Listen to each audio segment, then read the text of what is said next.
Hello bachcho, let's see this question. The question says find the hybridization state of each carbon atoms in following compound. Compound is CH2 double bond C double bond CH, CH2 C triple bond C CH2 NH2. So इस compound के अंदर हमें क्या है, हर एक carbon atom की hybridization बतानी है. So key concept of this question is hybridization. Hybridisation पहले हम डिस्कस करेंगे कि हाइब्रिडाइजेशन क्या होता है. तो हाइब्रिडाइजेशन को हम ऐसे बोल सकते हैं कि जो एटम्स होते हैं उनके पास क्या होता है, डिफरेंट एनर्जी के ऑर्बिटल्स प्रेजेंट होते हैं और उन्हें बॉन्ड बनाने के लिए क्या है कि सेम एनर्जी के ऑर्बिटल्स चाहिए. तो वो सेम एनर्जी के ऑर्बिटल्स पाने के लिए वो क्या करते हैं कि ऑर्बिटल्स की ना मिक्सिंग होती है और फिर मिक्सिंग के बाद क्या न्यू ऑर्बिटल्स फॉर्म होती हैं जिनकी एनर्जीज इक्वल होती हैं और आइडेंटिकल शेप होती है, आइडेंटिकल साइज होता है. ठीक है, और ये सब कैसे बनती है, आफ्टर डिस्ट्रीब्यूशन ऑफ एनर्जी. मतलब एनर्जी डिस्ट्रीब्यूशन होता है उसके बाद ही हमें न्यू ऑर्बिटल्स मिलती हैं और इन्हें हम क्या बोलते हैं, हाइब्रिड ऑर्बिटल्स बोलते हैं और इस प्रोसेस को हम बोलते हैं हाइब्रिडाइजेशन. तो अगर मैं हाइब्रिडाइजेशन लिखूं, हाइब्रिडाइजेशन क्या होता है, it is the process of mixing, process of mixing of atomic orbitals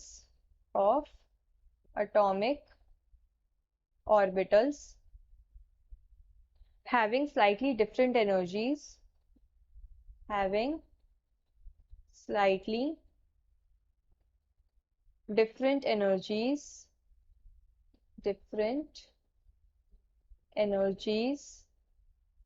to form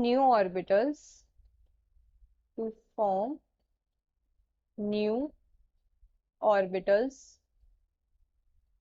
of identical shape of equal energies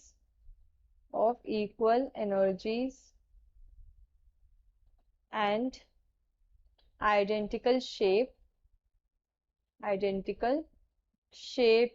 and size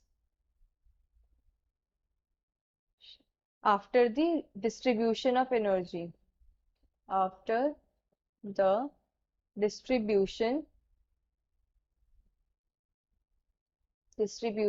of energy takes place.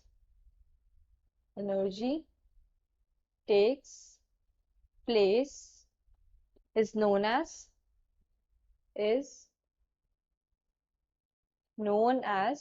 hybridization. तो हाइब्रिडाइजेशन एक वो प्रोसेस है जिसके अंदर जो एटॉमिक ऑर्बिटल्स होती हैं जिनकी स्लाइटली डिफरेंट एनर्जीज होती है वो आपस में बॉन्ड बनाने के लिए क्या करती है, मिक्स होती हैं और फिर उनसे क्या है न्यू ऑर्बिटल्स बनती हैं जो कि इक्वल एनर्जीज और आइडेंटिकल शेप और साइज की होती है. और ये मतलब ऑर्बिटल्स बनती कैसे, डिस्ट्रीब्यूशन ऑफ एनर्जी होती है उसके बाद ये ऑर्बिटल्स हमें मिलती है. अब हाइब्रिड ऑर्बिटल के अंदर हम कैसे मतलब हाइब्रिडाइजेशन हम कैसे काउंट करते हैं. हाइब्रिडाइजेशन काउंट करने के लिए हम देखते हैं कि पर्टिकुलर एटम ने कितने सिग्मा बॉन्ड बना रखे हैं. तो हाइब्रिडाइजेशन जो होता है हमारा सम होता है सिग्मा बॉन्ड का प्लस उस एटम के ऊपर कितने लोन पेयर्स हैं प्लस लोन पेयर. तो ऐसे करके हम क्या हाइब्रिडाइजेशन कैलकुलेट करते हैं. अगर जो सम आता है मतलब sigma bond plus lone pair का सम अगर 4 है तो हाइब्रिडाइजेशन क्या होगी, sp3. अगर सम कितना आता है 3 आता है यानी तो आएगा हमारा sp2. और अगर सम क्या है 2 है तो हाइब्रिडाइजेशन आती है sp. सो अब क्या है, हमें क्वेश्चन में जो कंपाउंड गिवन है वो कंपाउंड लिख लेते हैं. Given compound is CH2 double bond C double bond CH then CH2 C triple bond C CH2 NH2. ये कंपाउंड हमें गिवन है. अब इसके अंदर जो फर्स्ट कार्बन है CH2 इसने 2 बॉन्ड्स हाइड्रोजन के साथ है एंड 2 बॉन्ड्स कार्बन के साथ, मतलब एक बॉन्ड कार्बन के साथ है. सिग्मा बॉन्ड अगर मैं इसमें मार्क करूं एक सिग्मा बॉन्ड है और एक जो सेकेंड बॉन्ड होता है ये होता है पाई. इधर भी ये सिग्मा बॉन्ड है और ये क्या है, एक पाई बॉन्ड है. यहाँ पर एक सिग्मा बॉन्ड है और 2 पाई बॉन्ड है. तो अगर मैं इस फर्स्ट कार्बन की बात करूं तो इस कार्बन के अंदर क्या है, इसने 3 सिग्मा बॉन्ड बना रखे हैं तो इसकी हाइब्रिडाइजेशन क्या हो जाएगी, sp2. देन इस कार्बन ने क्या सिर्फ दो सिग्मा बॉन्ड्स बना रखे हैं, तो इसकी हाइब्रिडाइजेशन होगी sp।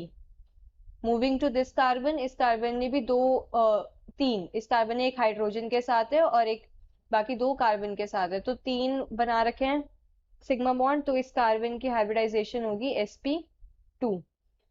Moving to this carbon, इस कार्बन ने क्या है फोर सिग्मा बॉन्ड्स बना रखे हैं, two with hydrogen and two with carbon, तो इस कार्बन की जो हाइब्रिडाइजेशन है वो होगी sp3। Then moving to this carbon, इस कार्बन ने दो सिग्मा बॉन्ड बना रखे हैं कार्बन के साथ, तो इसकी जो हाइब्रिडाइजेशन होगी वो होगी sp।